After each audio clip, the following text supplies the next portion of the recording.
and I am back with another video, and today we are going down history lane. I'm going to be reacting to part 2 of World War One by Oversimplified. I just recently reacted to part 1. The link is going to be up there in the description if you would like to check it out. It feels good to brush up on my history. I didn't even know that they had like a series like this. It definitely put a lot of things in perspective with what would happen with the war in a funny way and not so complicated way for enough for everyone to understand in a short period of time. So I definitely appreciate Oversimplified, and I'm only on part 2, and I heard that there's a bunch of other videos that I need to check out, and I'm going to do that. Enough of me talking. If you haven't subscribed already, what are you waiting for? Hit that red button so you can be a part of the family. Don't forget to give your girl a thumbs up. Enough of me talking. Let's get into this reaction. With both sides stuck in a hard stalemate, they knew this war wasn't going to be about taking territory, but about simply wearing each other down. The Allies had plenty. So basically, it's just about pride. Nobody wanted to be the bigger person. Of men to expend from its overseas dominions. And the British also started a naval blockade, so Germany couldn't import stuff, like food. Neither side really wanted a long, grueling war, though, so they both thought of ways to break the deadlock on the Western Front. Idea number 1, new frontiers. When the war first broke out, Australia was quick to take German New Guinea. The Allies also quickly jumped on Germany's colonies in Africa, and particularly in German East Africa, locals were enlisted as soldiers and carriers by both sides, leading to a tragic loss of life for the native Africans. Wow. Some new combatants entered the war as well. The Allies' new friends were Italy and Japan. Japan was busy building itself an empire, so it was more than happy to take away German islands and colonies in East Asia. Italy actually had an alliance with Germany and Austria. So Japan didn't play a major part in World War One? I don't know. Hungary before the war, but after some tense relations, and then the Allies promising to give them some of Austria-Hungary's stuff, they switched sides. Italy opened up a front in the mountains here, but like everyone else, they were stuck in stalemate for most of the war. The Central Powers' new friend was a struggling empire in the Middle East. The Ottomans were divided on whether to actually join the war or not, since they had been exhausted by the recent Balkan Wars.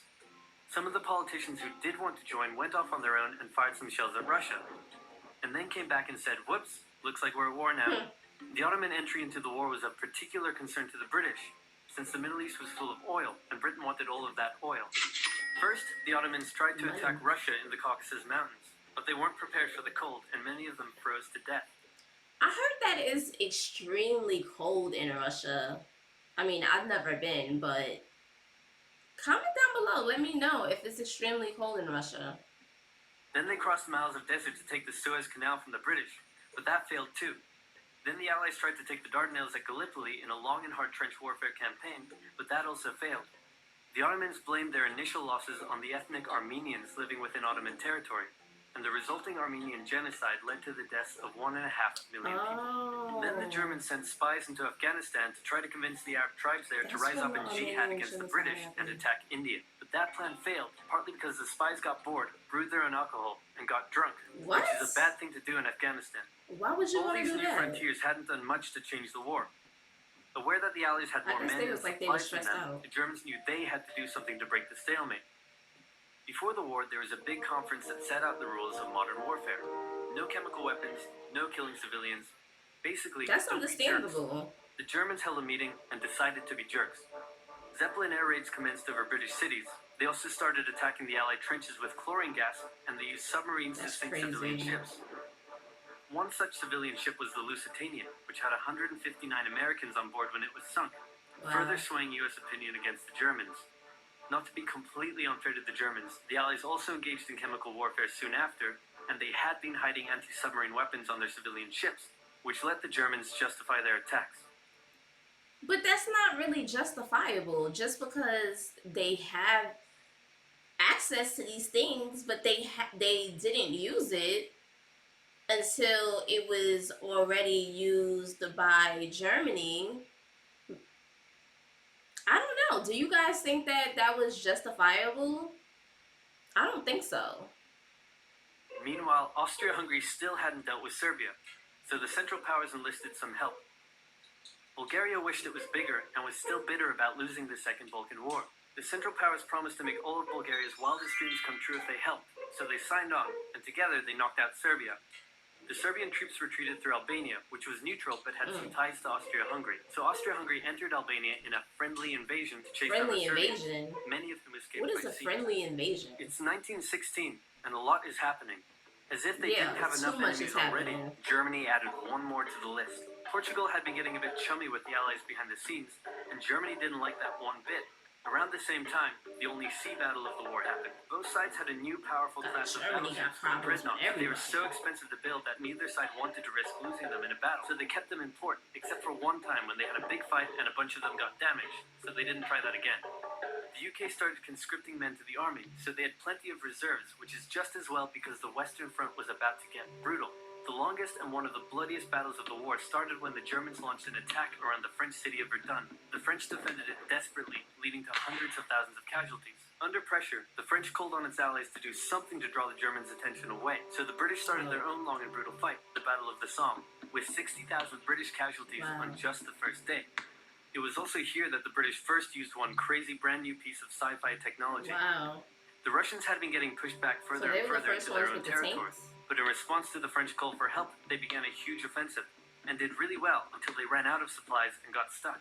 Seeing how well the Russians had been doing, Romania decided now would be a great time to jump in and win the war. And then they got pounded. The Greeks were fighting amongst themselves about whether to join the war or not.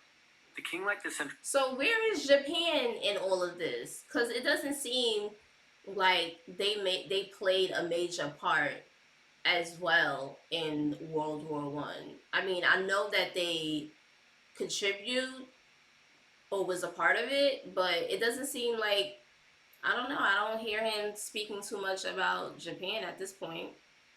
Powers, while the Prime Minister wanted to join the Allies. After a brief national schism, during which the country split into two, the king finally abdicated and the country reunited. With Allied help, they began a new offensive. In the Middle East, Russia was pushing into Ottoman territory from the north. The British had also made a landing in Mesopotamia to protect Persia's oil fields, and they had also sent a small army up the Tigris River to try to take Baghdad, but the army got sieged in the town of Kut along the way, and eventually surrendered. A new offensive was launched from the south with all-out desert warfare. The offensive was aided by one famous British officer, better known as Lawrence of Arabia, who helped lead the Arab tribes in a revolt that wreaked havoc on the Ottoman supply line. By the time 1917 rolled around, everyone was exhausted. There were mutinies in the French army, the German populace was starving, and the war had drained all of Russia's supplies. There was no clear winner, and it was still anyone's war. Definitely not. The question now was, who was going to break first? And the answer was Russia. Tired of not eating and mad that a crazy magic homeless guy was calling some of the shots, there was an uprising in Petrograd. Is that the guy? Don't kill me. Is that the guy that literally,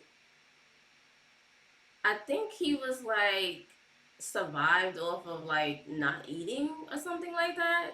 I don't know. I'm brushing up on my history, guys, so I'm not exactly sure. Comment down below and let me know. Educate your girl. With riots and strikes. The riots turned into a full-scale revolution and a new government overthrew the Tsar. Then a few months later, the Bolsheviks overthrew the new government, and they pulled Russia out of the war. This was great news for Germany, who now only had to focus on the Western Front. But there was still one problem. The pesky United States of America was looking increasingly like it was going to join the war. America had been selling supplies to the Allies throughout the war and was getting super rich off the back of it, meaning it was in fantastic shape and was dangerous to the Germans. So of course they're going to back them up. Germany sent a telegram to Mexico saying, wouldn't it be crazy cool if you guys attacked America? But the British intercepted the message, showed it to the Americans, and that was the final straw. American troops began shipping out to Europe. This was terrible news for Germany, and they knew their only hope now was to force France and the UK to surrender before the fresh American troops arrived. It was now or never, so they started one final attack. They converged their troops and hit hard at the Somme and pushed the Allies back. They hit a second time further north, then again and again. With each hit, the Germans were spending more and more resources, while the Allies were getting better and better at repelling their attacks. By the fifth punch, the Allies held the line and even pushed back. With American troops now arriving in larger numbers, the Allies launched a counterattack, and that was it. The Central Powers were being pushed back on all fronts. Bulgaria collapsed first, followed by the Ottoman Empire, then Austria-Hungary, and finally on November 11th, 1918, at 11 o'clock, Germany surrendered. At the peace treaty, Germany was forced to reduce its military, accept war guilt, and pay the bill for the war. Just blame After everything on indescribable Germany. suffering and millions dead, the world learned its lesson and never had such an awful war again. For about 20 years. Wow. This was definitely good to watch. I love brushing up on my history. And from my understanding, it seems as if Franz wasn't assassinated, that the war wouldn't have happened. Because if he was still alive, then there wouldn't have needed to be a ruler, correct? I don't know. Let me know, because that's how I feel. Like I said, I'm brushing up on my history, and I definitely love Oversimplified. I love how he just puts everything together and give you a better perspective of World War I, and adds like a little humor to it, and helps you understand more about your history. Comment down below. Let me know what you guys think. Give your girl a thumbs up. And I'll see you guys in the next video. Bye, fam.